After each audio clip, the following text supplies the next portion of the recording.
Once upon a time in ancient China, there lived a wise sage named Master Li. He was well known throughout the land for his remarkable ability to unravel difficult problems. People from nearby villages would travel for miles to seek his guidance, believing that his insights could illuminate any dark situation. It so happened that one day, two men arrived at Master Li's humble temple, each seeking his counsel. Their names were Ethan, a 28-year-old, and Owen, a 30-year-old. Both Ethan and Owen were polite and well-mannered. In fact, they spent several minutes insisting that the other should go first. Master Li, observing their courteous behavior, invited them to step inside and share their concerns.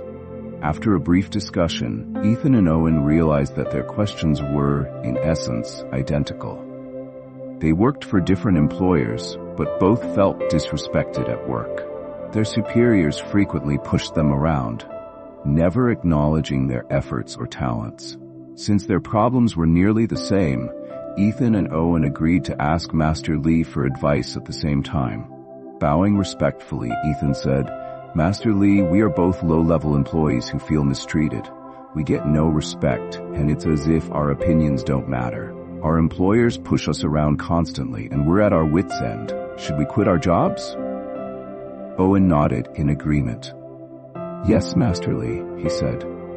"We can't decide whether to stay and endure this treatment or to leave and start anew somewhere else. We've heard of your wisdom, and we're hoping you can guide us in making the right choice." Master Li closed his eyes and began to meditate, his breathing slow and steady. Ethan and Owen, though anxious for an answer, waited quietly, allowing the old sage all the time he needed. Minutes passed, and a light breeze brushed through the open doors of the temple, carrying the scent of pine trees from the surrounding woods. The birds outside seemed to go silent, as if listening for Master Li's words of wisdom. Finally, Master Li opened his eyes. In a calm voice that resonated with certainty, he spoke just 5 words, "Only a bowl of rice." Ethan and Owen exchanged puzzled glances, but they trusted Master Li's reputation enough to know there must be some deep insight within these few words. They bowed in thanks and departed, walking side by side along a dusty path back toward the city. For about 3 miles, they remained quiet, each absorbed in his thoughts. At last, Ethan broke the silence. "That was certainly a strange answer," he said. "What do you think Master Li meant by only a bowl of rice?" Owen was thoughtful as he responded, "I believe it's fairly straightforward. A bowl of rice signifies our daily meal, what sustains us from day to day." Ethan nodded slowly. "Yes, that makes sense. The job is just a means to earn our keep. We endure our positions mainly so we can support ourselves. If that's all we're getting out of it, just enough to eat, then maybe we need to reevaluate what we're doing." They walked another half-mile in silence before reaching the main road that split toward their respective homes. Then they parted ways. Ethan decided to stay at his job, while Owen felt compelled to leave. He submitted his resignation the moment he returned to his employer's office, feeling a sudden wave of relief as he handed in the letter. Owen traveled to the countryside and started farming on a small plot of land measuring about 10 acres. Although he had grown up in the city, he believed in applying his knowledge of trade and commerce to the agricultural life. He sourced high-quality seeds and introduced new methods of irrigation, making the most of the tools he could afford. Word soon spread about the excellent fruits and vegetables he was producing, which were not only bigger in size but also richer in flavor than anything people had tasted in the region.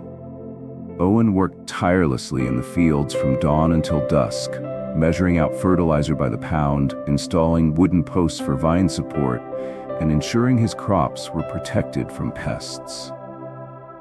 Over the years, his farm flourished. He enjoyed significant profits, built a sturdy home, and even gained a reputation as a leading agricultural expert. People came from towns several miles away to consult him on proper planting techniques, soil quality, and crop rotation.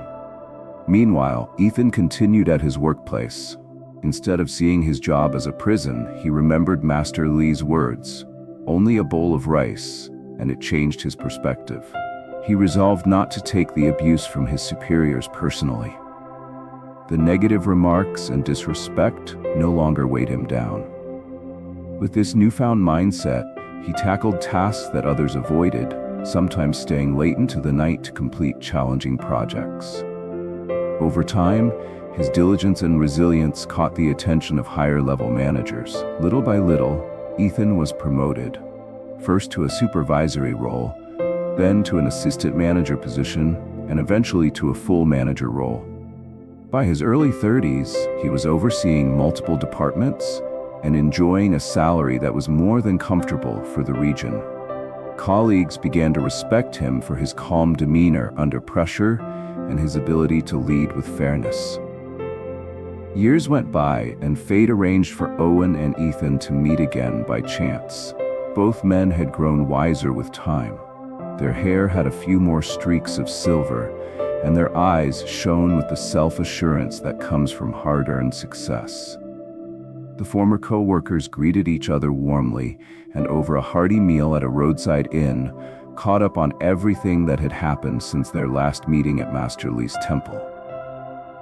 "How have you been, Ethan?"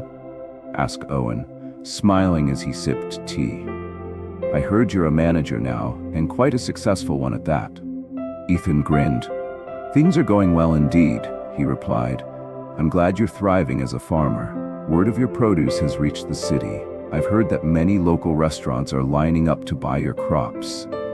Pleased, Owen nodded. "Yes, business is good, but here's what puzzles me. We both received the same advice, only a bowl of rice. Yet I quit immediately because I interpreted it to mean that if the job is merely a way to get daily sustenance, then there's no point in putting up with misery. However, you stayed. Why?" Ethan set his teacup down carefully. "Because I took it to mean that I shouldn't let a simple bowl of rice dictate my happiness. I decided not to take my boss's words or actions so personally.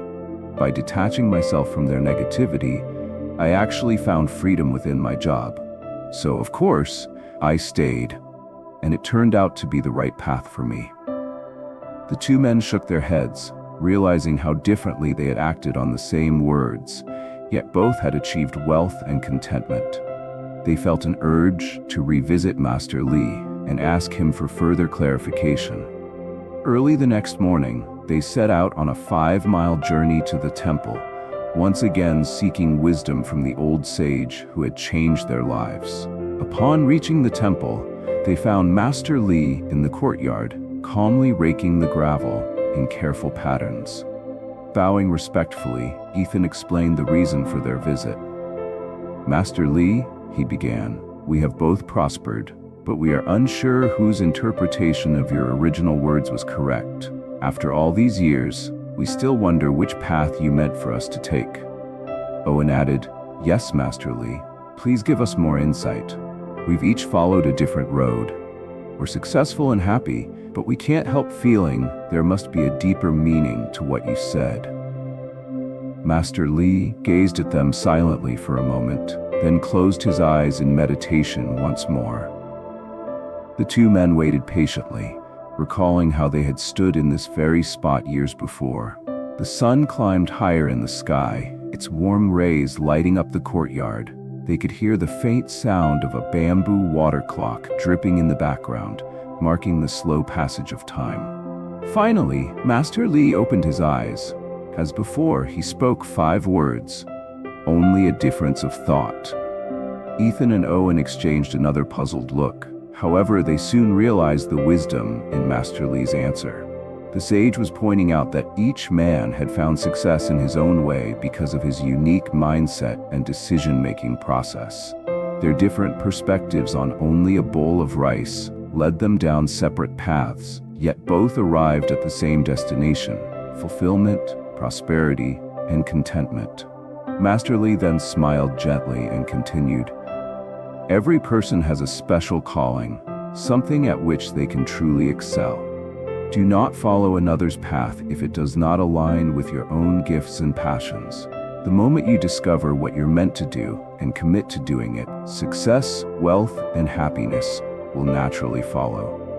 Reflecting on these words, Owen and Ethan felt a deep sense of gratitude. Master Lee had shown them that the true lesson was never about quitting or staying in a job specifically. Rather, it was about understanding the nature of the job, or any pursuit, and recognizing how to handle it in a way that resonates with one's own spirit. In the end, both men thanked Master Lee one more time and departed. Though they would continue on their separate journeys, they knew they were linked by the monk's teaching, the concept that our thoughts shape our reality.